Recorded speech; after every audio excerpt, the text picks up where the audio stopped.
until one time his family even cried for him. Is he going to die decent way? I think he's going crazy. But one time he told people everything he said always come true. So compared to the next camp, you're going to kill a moose with axe. So from there people start moving to the next camp, and then all of a sudden moose is coming right along the people who are moving. And everybody keeps shooting real close range with their snuff thinking. One guy remember what he said. You want to kill a moose with axe. So you throw an axe at the moose and drop him right between the ribs, and the moose falls. It came to prove. And then they want to give him a good meat and loan. He said, just give me a piece of straight meat, just put the left on. And then one time, in winter time, he finally all came back to himself. He's back to normal. And he told the whole tribe, each family, there's so many of you hunters here, but every one of you go hunting. So everybody did from each, wherever they live, maybe in the line too, or a huge teepees where they hunters. So springtime, all of a sudden, the nice and not going came, and then everybody went hunting in different areas. And a lot of people, but everybody got nice moose each. And then they all bring their moose home back to their place, and then they start working on meat. And then he told the tribe, now I'm going to eat. So he went in one teepee. He told these people, I'm hungry, you feed me. So they cooked really good for him, and they put that food beside him, and nobody knows where that food went. And so quick, the food is gone. He went to another teepee. And then he said, I'm hungry, you feed me. And same thing. And then he started going around, and then there's a gossip roamers that's going ahead of him so fast. Somebody said, this guy, he eat in one place and he went to next, and he eat all the way he do that. And then before he finished, he went to one people, and then he told him, I'm hungry, you feed me. So this guy, he already heard that roamers gossip. So he said, how could anybody have that big stomach? We don't have time. We're too busy with working on our moves, and then there's only a bone that leftover moose bone is there, which is cooked. He told them, eat this one. So he just sat there, and then he hold that moose bone, and then he told that guy, I feel sorry for you. You are not smart. I don't do this on my own. So he just, before he leave, he told him, this starvation will get you for that. You know, this guy, he's a stingy guy. All he think about is food. He doesn't care for anybody else. That's the kind of person he is. Yeah. So, after that, long ways from that hippie village in wintertime, a lot of snow. He tell the moose far away. So, as usual, he want to have all that meat for himself and his family. So he moved up there where he killed a moose far away. He camped with his moose, and then at that time the tribe moved farther away. And then after he him and his family, they eat up all that meat, no more meat. And then he started counting every day. He never get nothing, and they all start with this. That is Prophet Magidunatani stories. Prophet Magidunatani, he made something like a Bible you read today. He made it for us. So I got nothing against Bible. If a priest or Catholic, Christian, if they're praying, I will sit with them and I will pray with them. So there's no difference from our prophet stories and then Bible stories. So I just want you to know that. So I wanted to pass this what I wanted to do. Here's Prophet Magdalena and his song.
He introduced a hot pot to our people.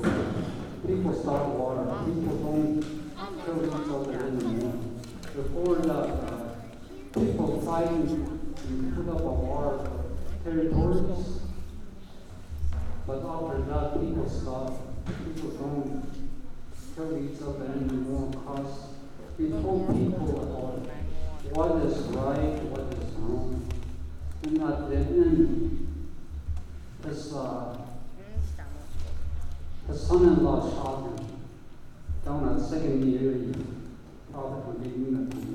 By accident, he shot him when they were hunting. He mistaken him by caribou or I think caribou. He mistaken. He thought he was a caribou, so he shot him. So when he took a shot, he heard somebody yell. Before that, he told everyone, "This is how I'm going to go. So be on watch, be careful in the bush." But by accident, he shot him. So while he's laying there, he ran to him, and then when he got to him, there his father-in-law, Magdalena, is laying right there, got shot right through. And then he got his gun ready, and then he was going to shoot himself. And he said, "Hold it, no. Don't do that. You're not going to see me forever. You're going to go to the fire." So which means we're not supposed to take our own lives. So he told them, just let everyone know. So he took a lot of fast shots, so all the hunters got there, and then everybody ran home, and then they bring the whole tribe back to that place where he got shot. And then they made a camp so fast, and then from there he was laying there, fall time, the first fall of snow, it was a long line.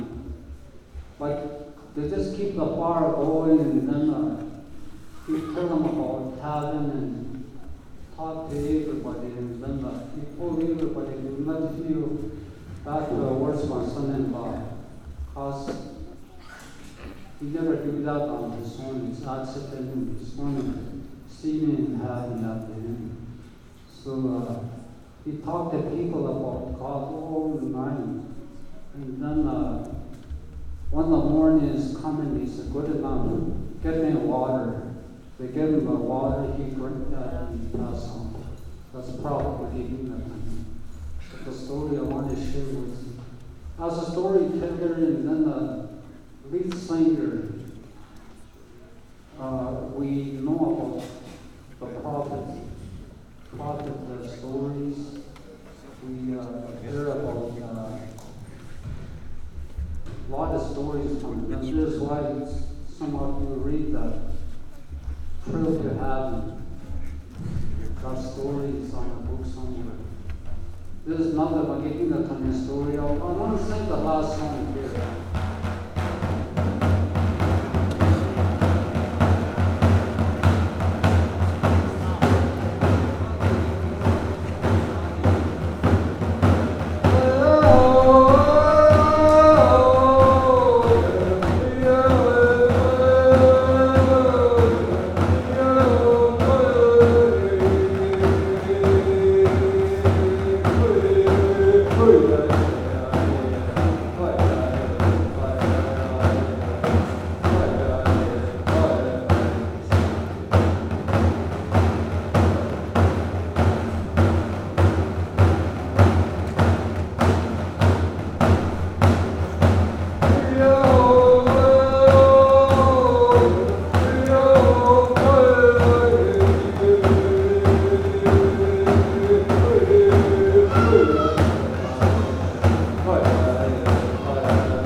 so that you know, earlier summer, there was a big fire which is danger down at high level area. And then we are praying for the people up there so nobody lose their homes. And then God answers. You know, our prayers are with you. Assumption, at least the Meander River, our prayers is with you. Just remember it all the time. And there's time I pray for somebody that I don't know from far away. But I told God, that baby, in the name of Jesus, heal him. And I'm praying for her. And then the next 2 days I watched the news and she's completely healed. And I just thank God for that. And God knows who I'm praying for. There's millions of people, but God always knows. And He answers your prayers. That's the way He is. Thank you.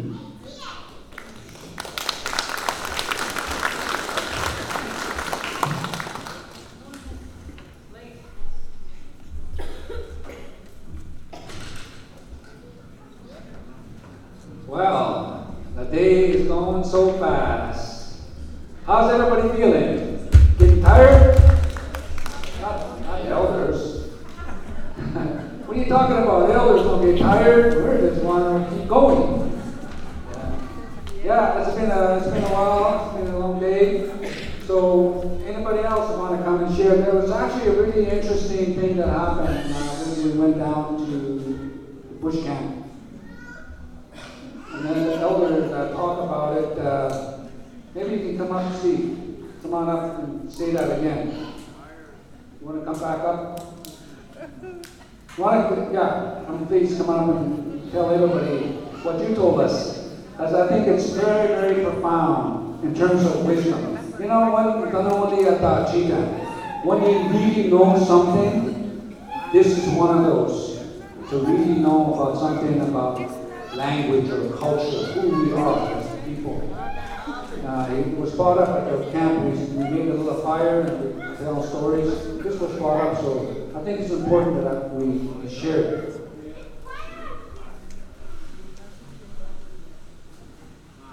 In a lot of ways, when you're taught how to listen to others, sometime in the future it comes back to you, and you start figuring out what the time was falling or when an elder said something. And one of the things that one of the elders told me then was that as the new generation of young people, we think we are very smart. Because I was telling him about how our languages are going to be taught in the school, and we're going to be ensuring that our language will keep on.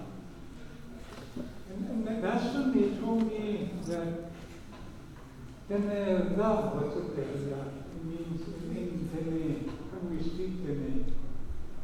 It's not something that we're taught by our parents and our grandparents and by the community. Our language is told to us the way we live it. We live with it. We live it. You know, at home, what we're being told is that every time we pick the wrong utensil for supper or something, our parents don't say, that's not right, that's a fork, you're supposed to pick up a knife or a spoon. How we were taught, how I was taught, was that I was expected to listen, and because our language is about living it. To be able to understand the moral stories of our elders, we need to understand our language. You cannot translate that into English and make that perfect sense. That bonding you have, the way you understand it in Dene. It has to be in Dene, these moral stories, to be effective. So in essence, what the elders have been teaching us all along was that our language makes us who we are. And our language is what connects us to the land. In everything that we do, in every way that we think as being Dene. Even in the translation of Dene, we're talking about water and land. When you split the words, we're talking about water and land. Dene, that's the translation. And so I was telling him about what I was taught, because we're losing our language very fast, and because our kids are the next generation, and they're faced with so much complexity, we thought it'd be so convenient for us to put in a teacher for 1 hour a day. They're going to be taught the name. But we're finding out that we're failing to really bring across the importance of the language to our children, because you know how children are. Their focus is so narrow and short-lived. I mean, so we have to create a different way of thinking and how we want to capture the old way of knowing our language, so that the new generation with the new thinking can grasp that notion of language-based living. So, and it's very difficult. I think that there's never been any total research done in terms of it. So we're all in our communities in different ways trying to promote our language retention. And we started working on curriculum materials, and we got people taking SILBI programs out of U of A, and all of those things. They were trying so hard just to recapture our language, but when you really think about it, our elders never were in the corridors of U of A. They were never institutional trained, yet they were masters in teaching us who we are. They knew what needs to be done for their future generation. They knew the kind of understanding that the children need for them to be raised in how then people raise children in character development, in how to promote honesty, integrity, trustworthiness, and all of those things. And it all boils down to our language. We can talk about these things to a kindergarten class about how important telling the truth is. But it's not the same as how our grandparents raised us to know the difference between truth and a lie. And so I was telling Gary about how this elder told me that being Dene has everything to do with our language that's connected to the land. That's what gives us the meaning of who we are. And we could be anything we want. We could be an Irishman tomorrow because we gained a master's degree, or even a degree in mathematics or in social work. But that will not make us get any closer than who we want to be, which is different. But we can use what they teach their children for us to be part of their society. Because they will never go home. They came by wooden boats. They won't recreate that wooden boat and go home. They're here to stay. And we have to remind our children that they're here to stay, but we've always been here in our homeland. And that they need to know who they are. Because we don't want to be consumed by these new comers. Then they'll just say that we succeeded in the colonization strategy. I hope I'm not sounding like a politician. But it's all about language. As long as you can hold on to your language, we have a chance to survive forever. our children's children can survive because they know who they are because they know the language. If we use the language, there will be no more Dene in the future. I guess I don't know how I can translate it any better than that because it is so important for us. Because when my Uncle Peter was still alive, he got on the radio and he started talking about integration. And he said we could aspire to be a white person all of our lives right till the day we die. But when that day comes, we'll still be there. He had a message for us that we got to be who we are.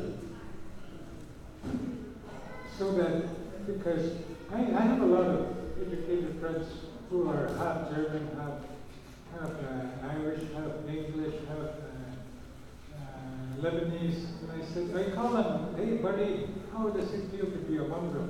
That you're looking at a thoroughbred. They just take that as a joke because they never came to my mind in their head because I got a cousin who lives in Paddletooth. I said, Clifford, why do you want to be an Indian? I said, we got friends who are half Irish, half German, half Swedish, but they never thought about who they want to be. They just lived their lives. So I said, why do you want to be an Indian? And he never did answer me. So I guess we have to respect the Métis too, you know, kind of wanting to be an Indian. But what I'm saying is that the language makes you. I'm not sure whether mixed blood will make you, but I think as long as the language anchors you to our value system, to who we are, and our connection to the land. It does not matter if we have 1/10 of our blood left, we still know who we are. I think that's what language does for anybody. So I'm proud to be bilingual. You know, my mind is like a light switch. I can translate, switch it to Malay or switch it to English. It doesn't matter to me. Because your mind is that powerful, and I think if we can understand the power of our children's mind, we will find a way for them to reconnect.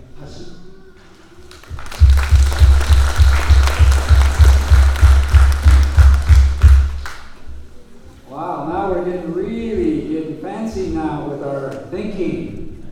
The Dene thinking, what is it? So what is that thinking? So what I picked up from that is the experience. You understand something when you go through it. That's why we drum, that's why we dance, that's why we go into the bush, to feel it, to know all those other things. I think that's what's starting to become clear in my mind. What makes us Dene, what makes us Beaver, what makes us that, is the root of language, how our mind is thinking. Yes, today there's a lot of us that are mixed. We have mixed people. I was one of the products of the first settlers that came here.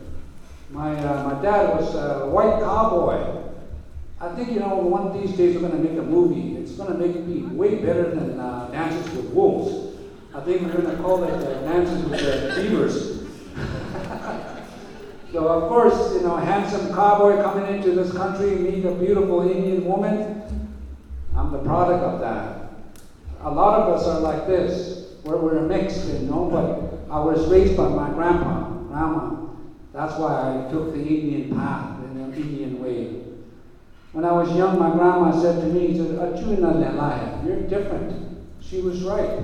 I could think in the white man's way, I could think the Nalab too. Which is actually quite appropriate for this day and age, because we need those people that can think multiple directions, multiple ways. And I think that's one of the power we have today, that we can be able to think in many forms. That's really, really an exciting time when we really put it together. I was asked by the ladies to speak about something important because Tammy talked about a story about moose. The reason there is no moose meat around is because of custom. There's a custom here. There's some certain things that this people don't do. Because when people come together in a different time, we don't know behaviors of people. So a lot of the hunters are cautious about the meat that they share. So this is the reason today we don't have moose meat here. Because people don't know who's coming. So they're all cautious. So one of the things that I feel kind of uncomfortable talking about it, but I think it's a woman's job to talk about these kind of things. But when a woman is in her moon time, you can't be eating moose meat. This is what our people and the women here believe in. And it's really strong in our community and other communities too. They don't want to share that until they get to know. Now that they've seen, I think hunters are saying, wait a second, we're not Dene if we don't eat moose meat. So I think there's people going out and see what they can do to bring some moose meat to all of us here. So I just wanted to share that. I think there's certain principles of things like belief systems that still is very strong in our community, and it's like a custom. It's a ritual. Things people just don't go beyond that because they don't know what's going to happen if we share meat in public like this. So it reminds me back in the day when long time ago, bow and arrow days. This happened. Dog that pissed on arrow. I don't know if you guys heard about those stories, but one of the stories that divided up the Dene people is one story for sure is the dog piss on arrow. This happened, and I think now that the stories, we're going to talk about that and place that with that. So there's some really important things that we need to talk about. Anything else we need to say? Anybody else want to share? Yes, come on up.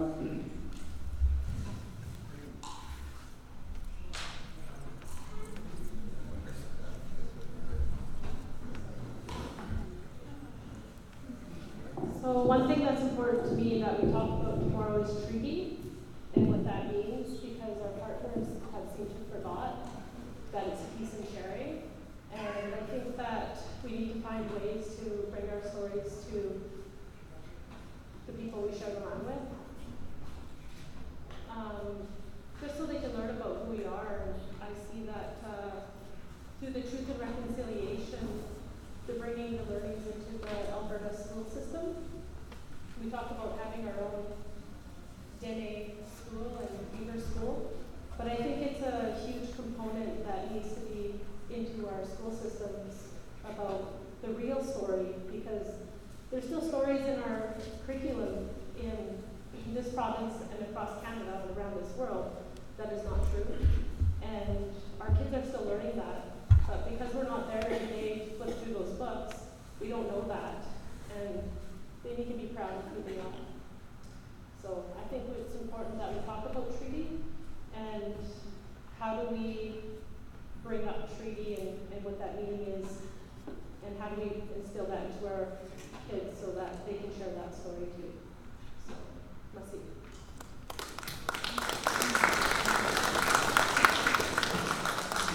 To me, that's the foundation of our relationship with the Crown and the people. Treaty is number one. And we still abide by that because our ancestors in 1888 or something like this. Yeah. In 1888, around there, there was a bunch of Klondikers rolling up to the Yukon for gold. So then there was all kinds of people coming through here, and the ancestors wait a second, they're making a big mess around here, and they weren't good, those people that were coming through here. So 500 of our ancestors' warriors stopped them at the Peace River and pushed down their wagons and said, no, you guys are not coming around no more. And very shortly after that, a year later, they sent a commissioner down here to make a treaty, because in the Leicester Slave Lake, that's where the original Treaty 8 was signed. And then by the time they got here, everybody's gone to their hunting areas, trapping areas, so there was nobody around. So the following year, they finally came back, and that's when our ancestors signed the treaty. Was it June 23rd? No, May 30th, 1900. That's when our ancestors signed the treaty that we will share the land with you. And we still believe that today. It's a sharing treaty. So there's a lot more discussion that can be done on this treaty relation because it's a collective thing. And it's actually one of the biggest treaties in Canada. And it goes all the way to Alberta, North Saskatchewan, and Manitoba, and Northwest Territories. So it's a huge treaty, and I think that's one of the things that we collectively need to talk about. How should we move it forward in a way that's going to be stronger? Because the people that really knew about it we still got connections, like people like Jerry's grandpa. Your grandpa was the one that signed the treaty. Eh? There's people still living today that our relations or relatives signed the treaty. And that is a pretty strong thing that we need to continue talking about it. But I think we need to talk about it in a way that is about economics. Because the way we've been talking about it for a long time is that it's a peace treaty. But you know what? We kept it in the bargain, but government and industry didn't.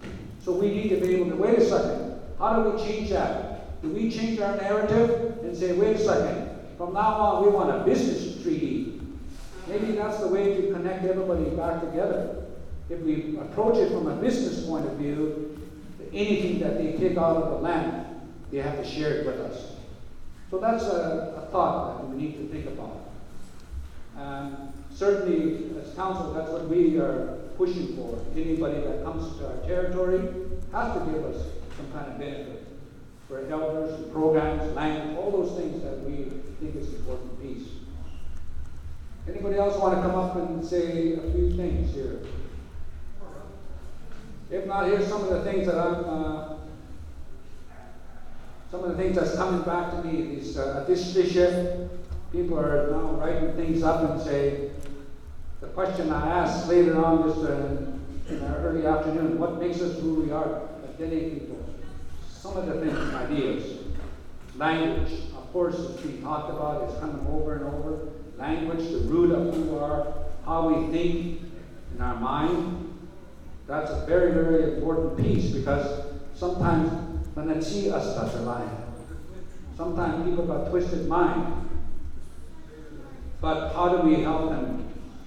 Because one of the big challenges we have today is mental health. A lot of our community members not thinking too good lately.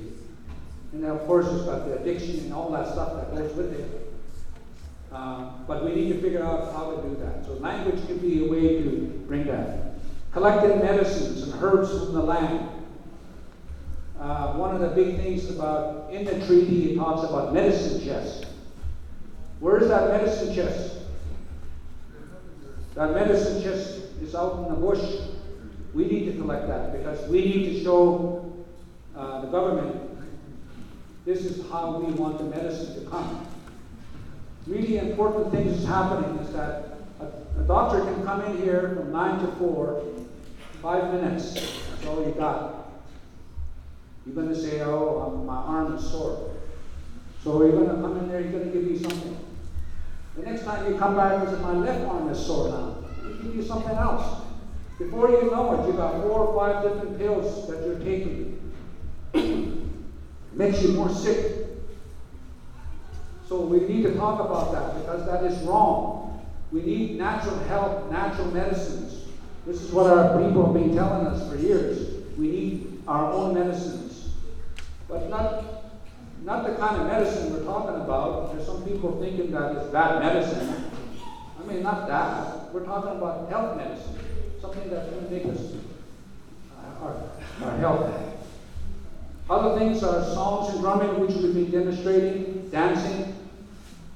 Stories of long ago. Now, a lot more stories are coming. People are starting to tell it. Hard times.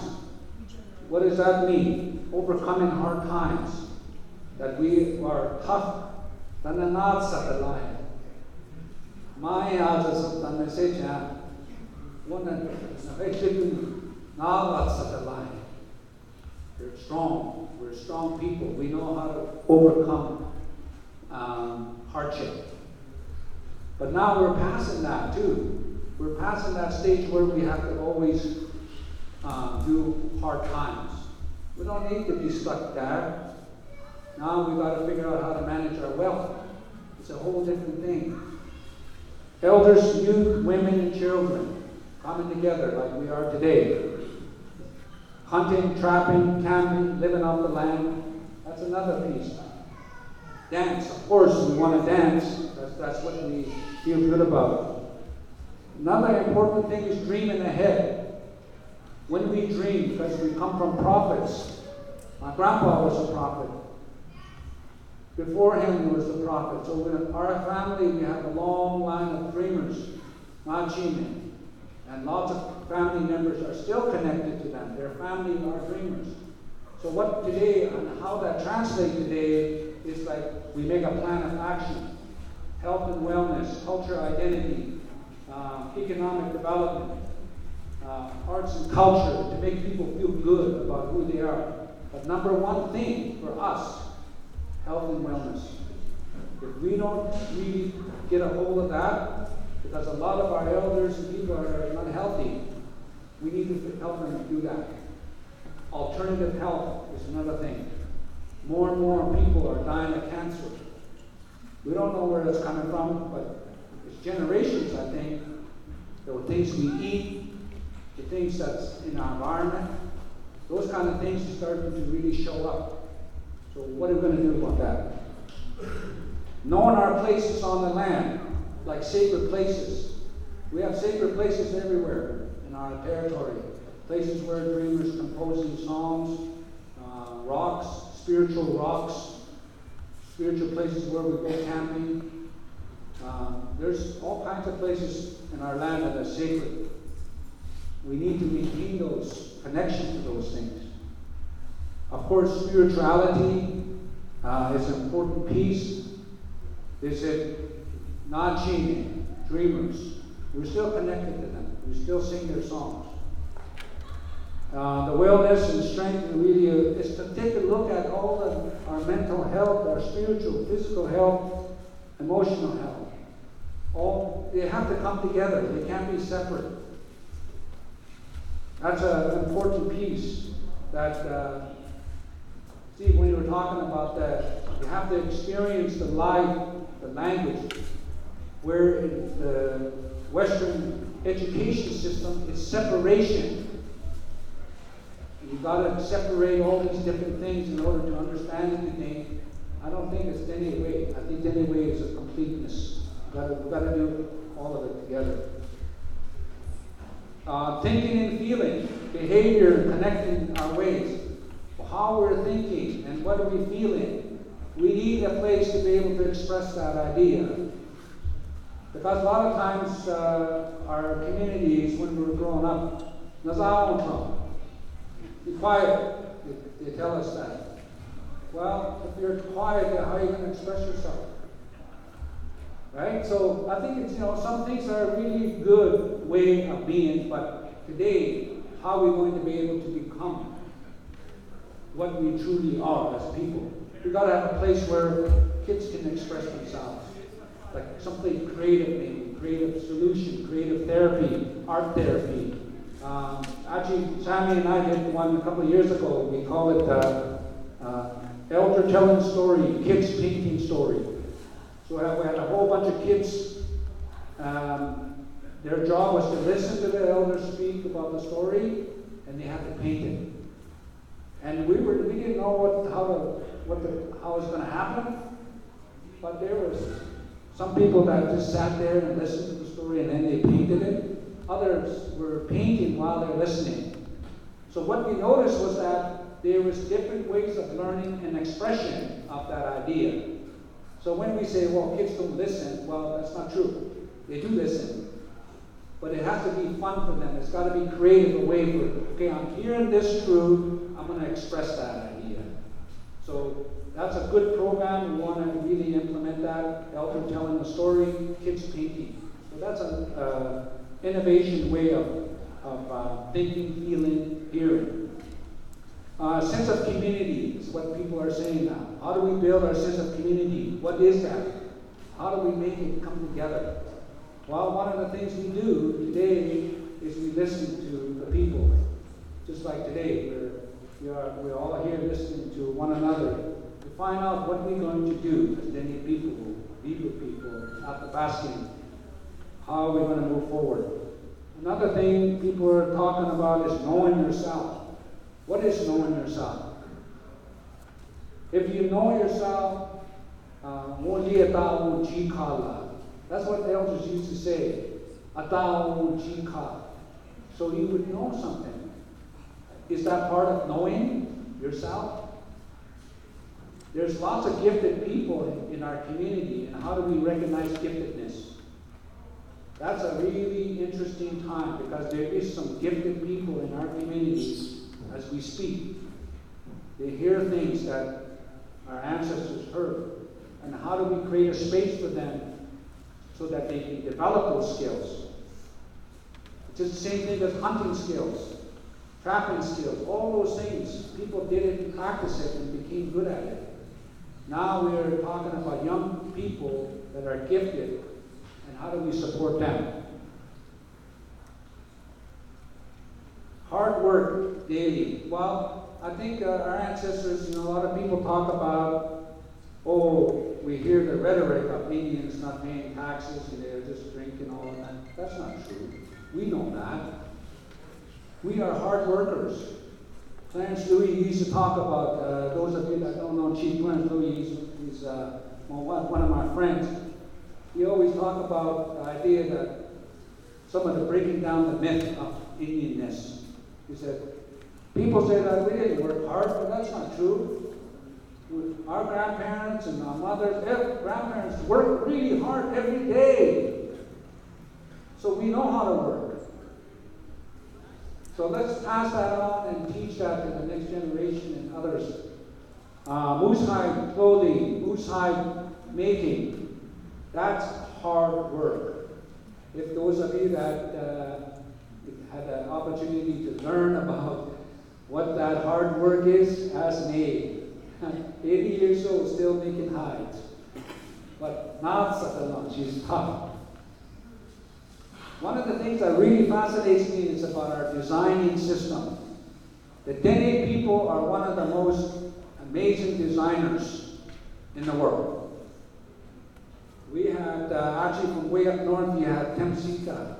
I think it was from up north, Yellowknife, that area. Years ago, he was my inspiration as a fashion designer. And recently, there was a lady down in Ontario, she's a designer. One of the big coutures from Paris used her designs. There's there's a dance troupe that make these rap music. I don't know what Cashton is another one.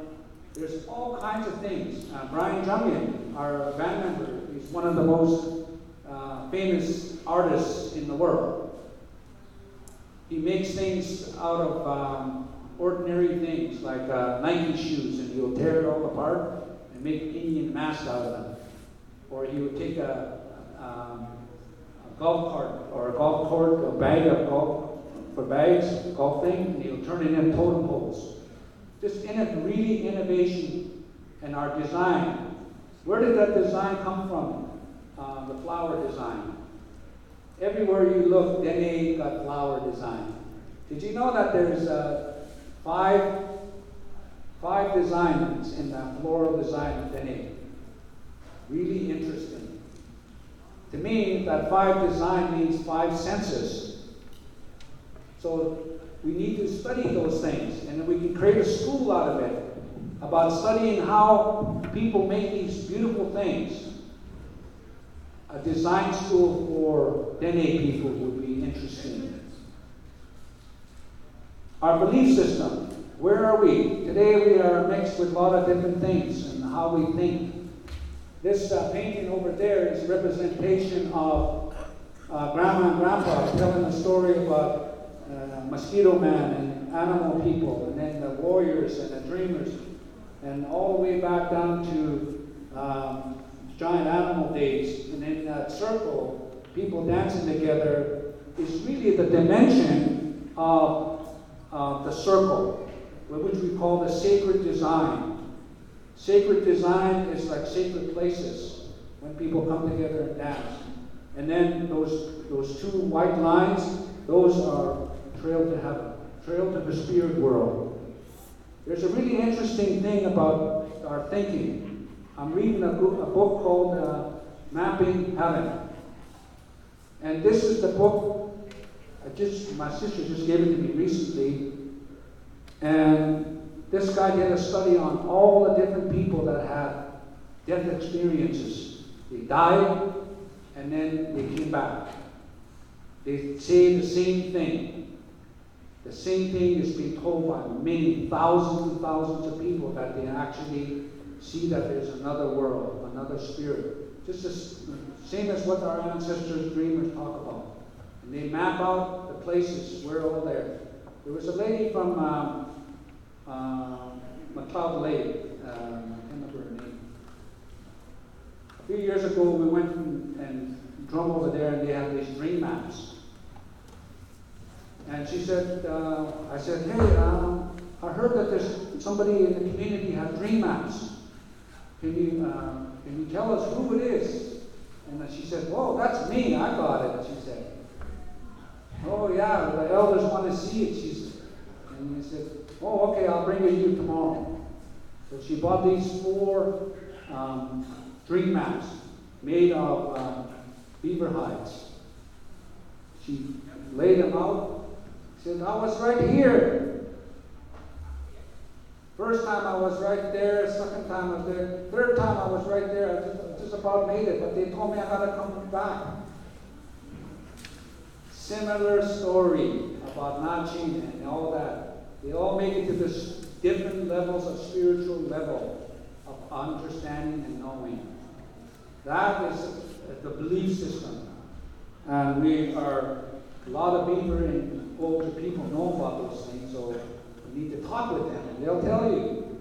Yeah, and then one of the common things that comes back is this.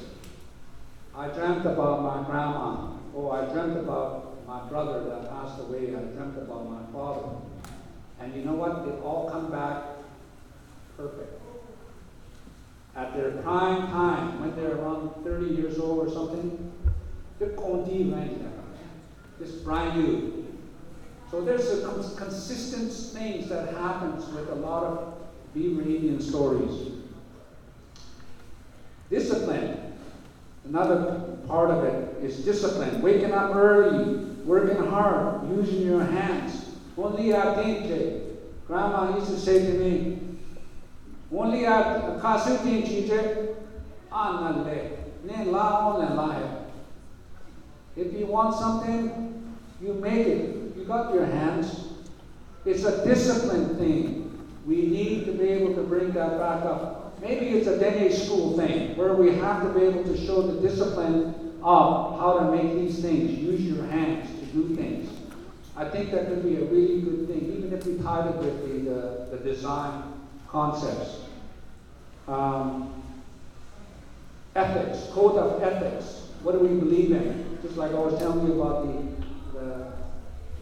the moose custom here, around here. And knowing our history. So what we've been trying to do lately is to tell people about our history. So where did our right come from? Our right came from, as we know it, in Canada, 1763, when the King George said that, if you want to take land off Indians, you got to buy it from them, or you got to negotiate with them. That's where Indian law came from the crown anyways. But all along the way, you'll see all kinds of things that happen. Like 87 years, residential schools, 24 years of you can't even get a lawyer. lots of things are in our way that happen, and they don't teach that in school. They just bypass it. This is the way it is. So, knowing our history, going back to the giant animal days, the color of our skin, how we present ourselves. And then, of course, the food we eat, the bush foods, herbs, medicine, animals. Unification of togetherness, doing things together, living in harmony, dealing with our problems. How do we deal with these problems that we're having in our community, coming together to solve it? Because there's no sense talking about the problem. That's what Tommy Tachi used to tell me this all the time. He said, there's always problems. Why want to talk about problems? Let's talk about how we're going to fix it. What can we do to do it better? I always remember that. And then, of course, part of the dealing with the problems is listening to our elders who know the meaning of life. And then there was comments yet this morning or this afternoon. Yeah, some of the elders are our problems too. Why? Because they're acting like little kids, drinking and acting up. We need to speak up to that too. That's the truth. You know, like if we want the truth, then we got to call for what it is. There's also criticism about who we are. People picking on each other. That person, it's going to Hajj. Well, they're always criticism instead of how do we pick out the best things from people.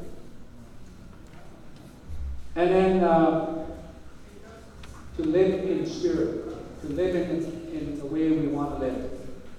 So those are some of the things that people are saying. Looking after the children is important. Suffering, how to deal with the suffering and healing that's going on in our community. Feeding the fire. There was some customs here that didn't happen, but we'll deal with that. There's a custom of feeding the fire. Bringing the language back into the school in a bigger way. Counseling processes. Planning. How do we plan ahead?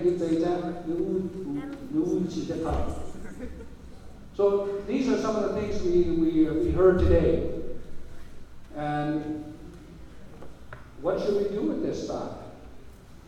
That's the next question. So tomorrow we'll talk about that and say, okay, what are we going to do with all this stuff that people brought up? The number one thing is that how we're going to be able to transfer what we know. I still believe that through innovation and creativity, through everything that's available to us right now, we can make the Dene people the strongest on earth. Because people are coming to us today seeking a meaning of life. What is that meaning of life that we want to live by? That's a really good question that we need to think about. How we want to live. What are the things that we want to share with people? How do we lift each other up, not down? So you guys did an amazing job today, all of you. You guys did some amazing thinking that makes me wonder. Yes, there's lots of things in this room, lots of wisdom that goes back thousands and thousands of years. And let's not forget that. All the things that happen and even in our Caribbean community, we'll all overcome that. This stuff it's not politics. You know, politics to me is, I don't know, like it can be really nasty, you know, because people start to do bad things or think bad about each other instead of leadership. Leadership is about making things happen. Leadership is about standing up and doing something. That's what we're talking about. All of us, the elders, we are the leaders. Stand up and let's make something happen for our people so that everybody can live in a good life. That's the main goal, to have a good life.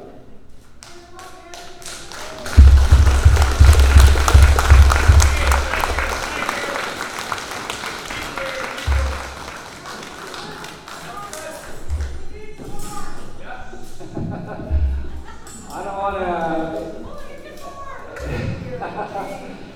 We want other people to share. So I'm just summarizing some of the things that happened today. And I think it's really, really good here. Looks like the meal is being served. How's it going, folks? Hungry. Let's give them a round of applause there, folks.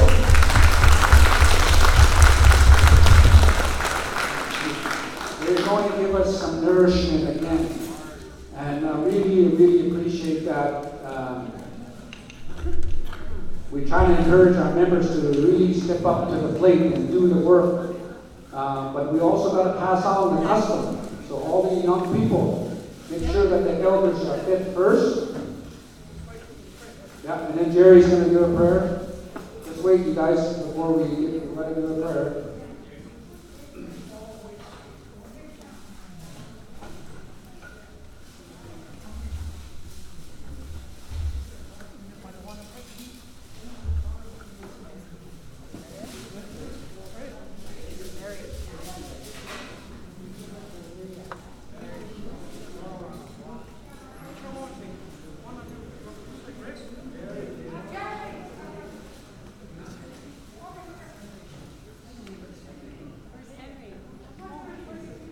Yeah, let's just pray.